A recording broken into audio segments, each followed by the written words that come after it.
Hello from Epcot. So this is our first trip to the 2022 Flower and Garden Festival. This started several weeks ago, but this is our first opportunity to come out and actually enjoy the festival and the food and the drinks. And the weather today, it's nice. Oh, it feels great. Are you ready to go inside? I'm ready. Okay. So Brennan already picked up a festival passport. This is the entrance topiary here, which is Goofy, who is continually every year always intimidated me with how big he is and how tall he is. There's a cake up here with their little 50th emblem on it for the 50th anniversary of Walt Disney World, which is beautiful. Now I'm going to be coming back to do a topiary tour, which is what I generally do every year during the Flower and Garden Festival. So today is going to be focusing pretty much primarily on the food. So our first stop is actually going to be over in the port of entry area to get one of the like the wrist gift cards, so we can use those for the festival. Passing by Spaceship Earth, which is a pretty reasonable wait. Right now we're here actually on a Saturday for the first time in a little while. All right, so on our way into the World Showcase, we are over here to go into the Butterfly Garden because in previous years and trips to the Flower and Garden Festival, we have not done this, so we're doing it on our very first trip today, just to make sure that we do it this year. Okay, so here we are heading into Bambi's Butterfly House. It's pretty busy over here and it's very popular, but wow, look at all of the butterflies. I don't think I've ever seen this many butterflies in the Butterfly Garden ever on a trip to Flower and Garden. This is really cool. This is over by the Imagination Pavilion, which is way over there. There's so many butterflies. I'm overwhelmed. I'm hoping that we can make another trip, maybe when it's a little bit less busy, potentially not on a weekend, where we can come back, but there may not be this many butterflies on our next trip. Okay, and now we are heading out of the Butterfly Garden and over to the World Showcase to either Port of Entry or Disney Traders, one of the two, to get a wristband. I still have my Festival of the Arts wrist gift card from a few months ago, so I can deplete my funds on this one and then get myself one for the Flower and Garden Festival. So we're making one quick stop here at Flavorful Kitchen so Brennan can get herself a little drink that she likes to get every year. So at the Flavorful Kitchen they have grilled street corn on the cob, they have seared Verlasso salmon, strawberry mousse, and then Brennan got this. This is the blood orange agua fresca that I'm pretty sure you like to get every single year, right? Yeah, it's just nice. This is pretty cool. There's a playground here. Look at that. Here. That's actually really, really neat. So this is the Honey Bistro. There's the playground right back there. Let's see what they have over here. Okay, so at the Honey Bistro they have this Tupelo honey and sweet corn spoon bread. They have lavender honey mustard marinated chicken flatbread, and then local wildflower honey mascarpone cheesecake. And then of course a honey peach freeze and a Spike the Bee souvenir sipper. I'm gonna get both of these because they're so good. Really? Right now? Maybe after we get the gift card. Alright, so we are heading right over here. Woo, it's busy. To see if we can get our gift cards for the festival this year. Alright, so we are outside of Port of Entry, and Brennan, do you want to show off the gift card? I got wristband, wristlet, bracelet, whatever you want to call this. And they also had an orange bird, and then I got, let's see if I can show this off. I got Gardener Mickey. This is pretty cool. There's a Fantasia centerpiece here. The Sorcerer Mickey. The ostriches. The alligator, the dancing hippo back over there.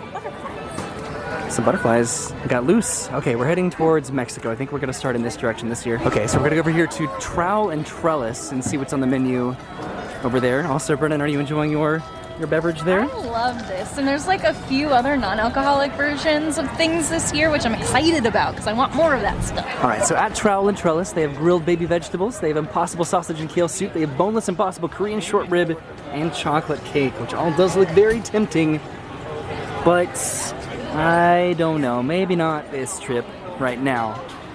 Anything for you? I'm good. Over at Jardín de Fiestas, they have enchilada de mole negro, a taco vampiro, and tostada de chorizo. I think on a next trip I might get this taco vampiro. Really? The line's actually pretty long right now. I think this is gonna be the norm. So generally at this booth in particular, for whatever reason, this sign is always tucked away back there, so it's hard to see the pictures of the options, but they look pretty good. Okay, so our next stop is going to be in China. Probably, I don't believe that they have a booth in Norway. They generally don't. Ooh, look at the line over here. Just for the quick service in Mexico. This goes all the way back there. From what I can tell, they did move some of the topiaries around this year. Like on an Elsa or way over here. And again, I'm going to do a separate little topiary tour video because I just think it's pretty fun.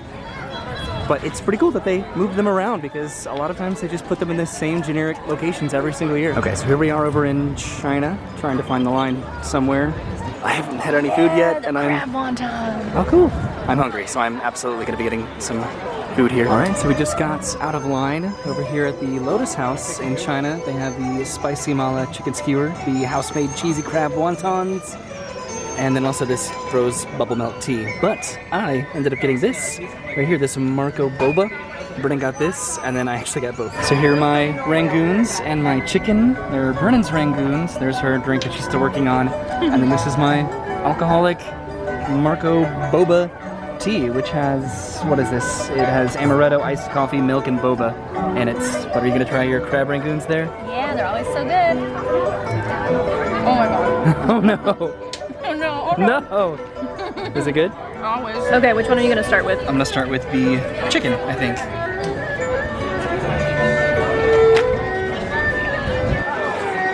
Is it good? It looks really good. Oh, that's really good. Not very spicy. Which, like, I appreciate that.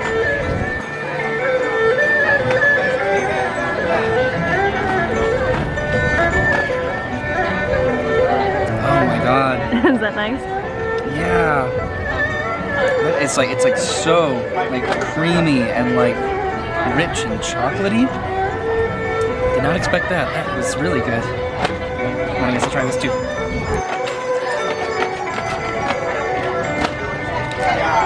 Oh god, everything is phenomenal. Okay, I don't think Brennan or myself really know how to eat on camera. It's just, there's no way to not do that awkwardly or weird. But we thoroughly enjoyed all of the food that we got back over there at China. Also, this is phenomenal. I guess this is like more of a hazelnut taste to it.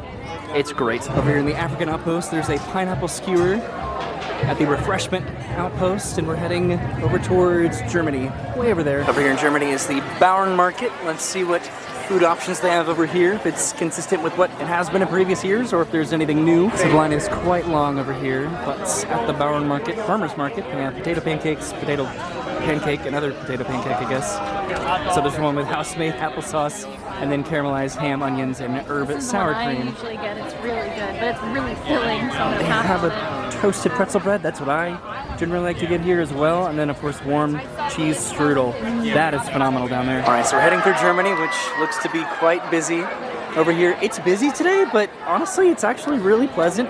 I think it's the weather that's just making it a very enjoyable day compared to what it would be. I always base the busy on like our accessibility of navigation, and it's not terrible today. Like, It's not, but it's still really busy. I'm definitely trying to make a mental notes of all of the topiaries and where they are this year. But there are some topiaries that I know have finally returned, which I am very excited about, and which should be over here somewhere. Okay, so I actually had to turn around. I almost missed them.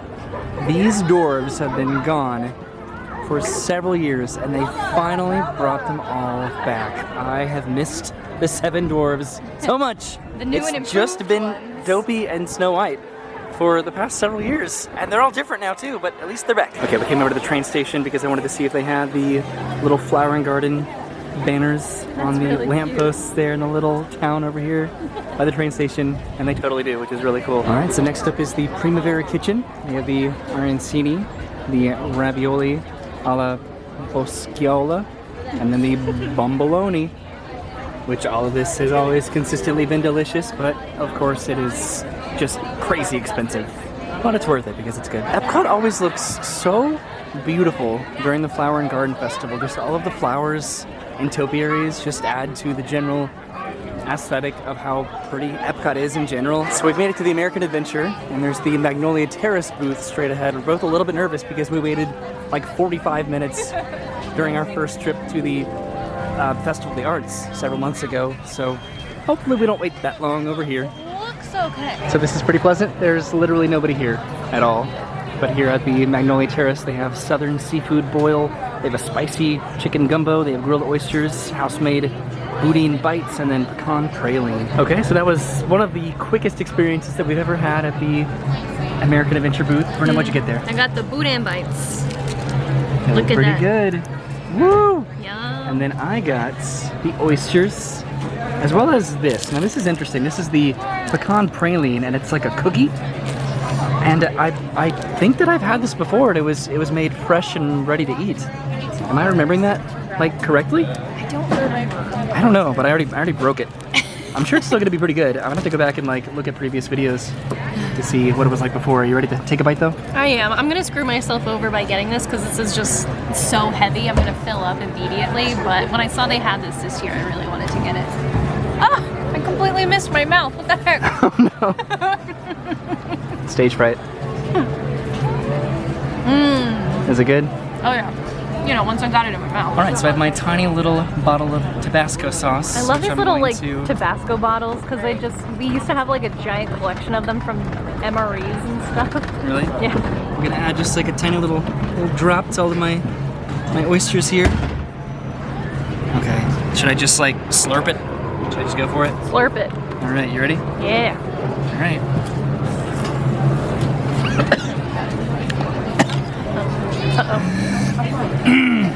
Uh-oh. You okay? I almost put the camera down because I thought we were having an emergency. No, I just like inhaled the Tabasco and it just like hit my uvula. And I just like had a minute. Not the uvula. Woo! I did something back there. That was great. All right, so we made it over to the Hanami booth here in Japan. Of course, they have the furushi, the chicken yakitori, and then this beef tataki. I think we're okay right now, but this does look really good. Okay, we're heading through Morocco, which there's no booth over here this year, it looks like. Oh, it's probably inside, you're right. I do appreciate that they've been utilizing this space for festival booths. This is the Tangerine Cafe, Flavors of the Medina. They have grilled kebabs, and then flatbreads, it looks like. Ooh, this is cool. This vanilla rosewater and pistachio panna cotta. Okay, over here is La Isla Fresca. This looks like a pretty popular booth. Let's see what they have over here. So over here they have arepas topped with a melted queso fresco. They have an arepa topped with shrimp, crushed avocado ají, and tomato sauce, and then an arepa topped with chorizo, and then coconut tres leches. That all sounds pretty good, but the line over here is quite lengthy. And here we are in France. This is the Fleur-de-Lis booth, which I know that I'm not going to be able to pronounce a majority of these over here. But that all looks pretty good. That I know is great. This absolutely as well. They changed this up this year.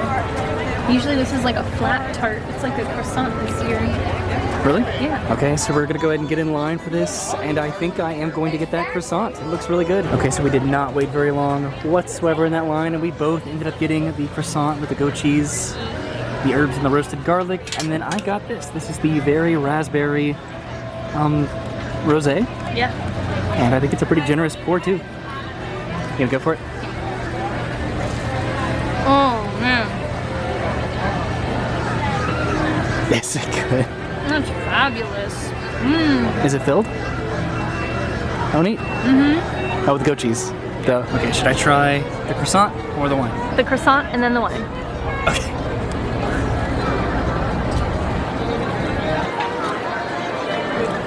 Whoa!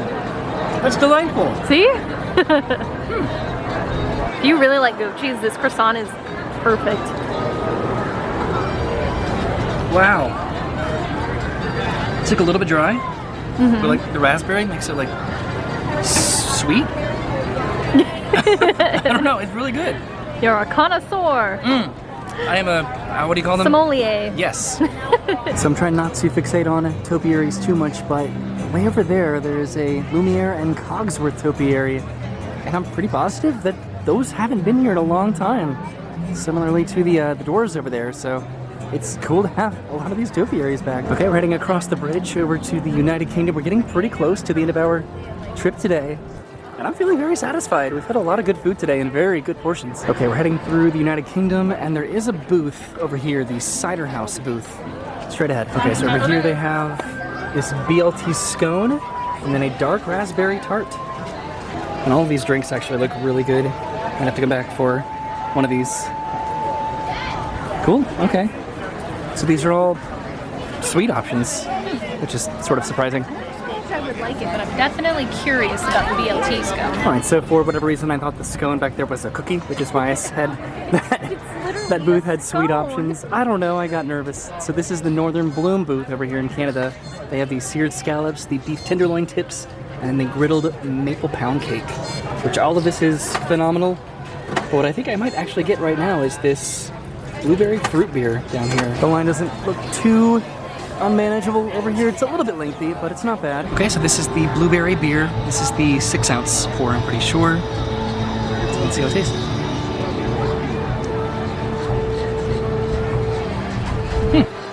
You seem disappointed. Not disappointed, just like underwhelmed. Oh, okay. But like not overwhelmingly underwhelmed. I don't know. It's good. I guess I don't know. taste blueberry? I do.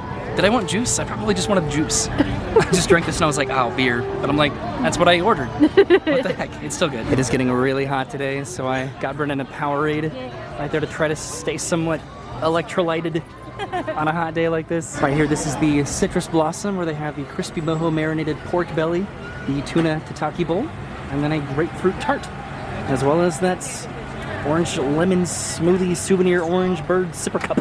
I know, right? What a mouthful. Right, so we are getting back in line, or I guess we're getting in line for the first time over at the Honey Bistro because Brennan wants to get the flatbread pizza over here that we passed. Cheesecake. You want to get both? Yeah. Okay, so Brennan, of course, did get both. Here's the flatbread and then the cheesecake. Are you going to try the flatbread first? Yes. This Okay. flatbread's always so good. There's some very loud birds over here, currently. That is always really, really good. Okay, so right now Brennan's going to try the cheesecake there. It's pretty interesting. It almost looks deconstructed in a way. Kind of. And you've had this before, right? Oh yeah, this cheesecake is so good. Is it good? No, it's not. I'm still mesmerized by this playground back over there. It is very busy, but it's really cool. Okay, I'm pretty positive that this is our final booth of the festival. This is the Pineapple Promenade, where they have a spicy hot dog and then a Dole Whip. And then this is where you can get the violet lemonade. Yes, we love that. All right, so we've made it back to the front entrance of the World Showcase, and this is the entrance topiaries that I saw earlier. And I actually did not notice this. Brennan noticed it, but in Mickey's hat, instead of the stars, they are flowers. I at least think, presumably, those are flowers, right? And then, of course, heading back to the front entrance of Epcot, looking at the topiary over there on the other side of the water, and then the massive 50th anniversary emblem right over there that I saw a while ago, actually. And then here's Mickey and Minnie, and Daisy, and Huey, Dewey, and Louie, and Donald Duck in topiary form. This is pretty cool. They fit in a lot of topiaries into this little space here, and we are heading in that direction, and I just remembered that there are more booths in that direction. So that was just the last booth from the World Showcase. And then this is the other flower bed over here, heading into World Discovery, which I'm still trying to get used to the new neighborhoods. It's pretty subtle over here. I wonder if these are gonna bloom. I presume that they will a lot more as the festival goes on. So this is the Farmer's Feast booth, right over here by Test Track. They have the chilled potato and leek soup, vichy soie, the char-grilled bison ribeye, and then the goat cheese creamsicle pop. I love potato and leek soup, but I don't know if I want it chilled. Although on a Sounds hot interesting. day, This does look really good though. I might try this one day just to see what it's all about. Really? Yeah. Why not? There's the Creation Shop right over there. There's just some seating over in this area, and we are heading over here to the Sunshine Griddle booth, which I think this is our final booth of the festival. Okay, so the Epcot Sunshine Griddle booth, they have avocado toast, which that was a favorite for a lot of people. They have shrimp and grits, which you did want that. I wanted it so bad, but I got full on everything else. They have the corned beef brisket hash. Which you got. I know, right? I remember that egg. And then fried cinnamon roll bites. What do we do? We've gotten Those are everything good. from here multiple times. This is a winner. It really is. So next time we can just start in this direction, I guess. Okay, also they have the Fruit Loop Shake, which we both enjoyed quite a lot last year, so we're going to get that as well. Or I guess just get that in June, we're going to split it. Okay, so we got the Fruit Loop Shake, Which is not blue this year. I was going to say, it was definitely blue before, wasn't it? Looks like eggnog now. Oh, it might taste like eggnog. No, it's not. Okay, let's try it. It's just going to taste like Fruit Loop milk, I'd imagine. It's good. Does it taste the same? Mm-hmm. Okay. Yeah. Interesting. I wonder why it's yellow and not blue. Okay, so I've had some of this, and it is so delicious. The Fruit Loops on top, the cereal itself is not stale whatsoever. It's actually really, really pleasant and good. What a good item to end the festival on this year. Okay, so we are heading over towards Creations over here because apparently a new pathway, it's going to be next to the Connections Cafe right over here, has opened up. This is Creations, and this is what was opened exclusively before, but now, oh, this is cool. Turning in this direction, Connections Cafe. we are passing right by the Connections Cafe, which I think this is going to be where Starbucks is going to be. Cool, look at this. Wow, it has been a long time since we've been over here. So there's Creations way down there. And where I currently am right now, this is where the electric umbrella used to be. And there's Project Tomorrow, that's the exit for Spaceship Earth, just straight ahead. How cool is this? Look at this, you can walk to the front of the park now. Guest Relations is currently closed right over here. Guardians of the Galaxy will be opening up in a couple months. Memorial Day weekend, apparently, which is really cool. Look at that. So this is where we are right now, I think, because we just passed by this new pathway over by Spaceship Earth. Okay, so I guess, yeah, this pathway that we would take over to Guardians of the Galaxy is no longer there now. That's interesting. This is so weird. This pathway is now non-existent. You'd bypass this area. I think this just recently opened too, which is incredible because you used to go over by Guest Relations and then curve around this building here, then past Mission Breakout, but not anymore. It's funny because we totally decided to go that direction before we ever even knew about that pathway back there. We just totally noticed on the way out of the park. How cool. All right, but now it's time to head back to the car after a very enjoyable first trip to the Flower and Garden Festival. This was very enjoyable. I know, right? Like, it was busy, but it wasn't annoying. Yeah, not unbearable whatsoever. So thank you for coming with us today to Epcot. There goes the monorail. We tried to run over here before it came by. I enjoyed all of the food that we had. I was trying to think of like an outstanding food or beverage option that we got, but I liked it all. I was very happy with the cheesecake. I got a lot of things that weren't new, but I was happy to have them today. I don't know. Pecan praline was weird. It was still really good. It actually melted by the time that I ate it, and it was a complete mess, but it was still really delightful. And I don't know, just ultimately, like, what a great first trip, even several weeks into it. I think this is like the latest that we've ever gotten to a festival after it started. But I'm not mad about it because we avoided all the opening weekend hype and craziness, and we still got to enjoy all the food that we wanted to, and there's still plenty of time. I think this goes until July at some point, so there's still plenty of time to come back to enjoy the festival even more. So I'm coming back for that Mediterranean flatbread next time. There's a lot to come back for food and drink-wise. I got a lot more drinks than I thought I would today, but they were all great. And there's even more that I want to come back for, so come along for that at some point in the future, as well as a fun topiary tour at some point, and then maybe I don't know, a scavenger hunt. We'll see. So we'll see you soon. Have a great day. Thank you for watching, and goodbye. Bye.